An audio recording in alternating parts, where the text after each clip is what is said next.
ওই হাগা পদে এখন রান্না করতে যাচ্ছি।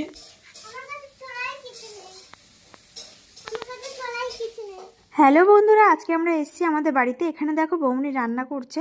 কি রান্না করছে বলো তো? আজকে রান্না করছে চিকেন কষা। আমরা যেহেতু গেছি সেই জন্য বৌমনি বলল চল তাহলে চিকেন নিয়ে আসে, তাহলে রান্না করব। তা বৌমনি কিন্তু নিজের টাকা দিয়ে চিকেন আনিয়েছে আমাদের জন্য।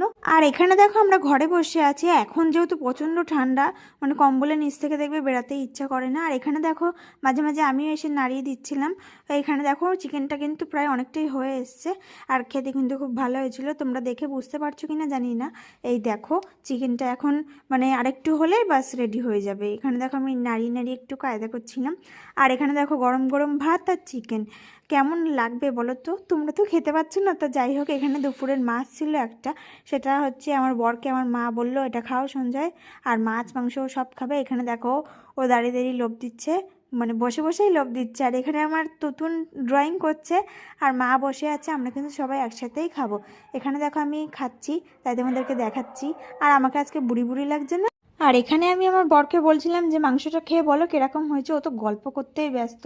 এখানে আসলে মা বৌদির সাথে খুব গল্প করে, আর মা বৌদিরাও খুব খুশি হয় ও আসলে। ও কিন্তু ভীষণ শয়তান, মাঝে মাঝে আসতে চায় না, হেভি শয়তান। তোমরা কেউ জানো না, আমি জানি। তো যাই হোক, এখানে দেখো খেয়ে বলছে হ্যাঁ ভালো হয়েছে। পাটা নাড়াচ্ছে, দেখেছো কীরকম পাগল আছে একটা। তো দেখো এখানে আমরা বাড়ি চলে যাচ্ছি। তো চলো বন্ধুরা, টাটা।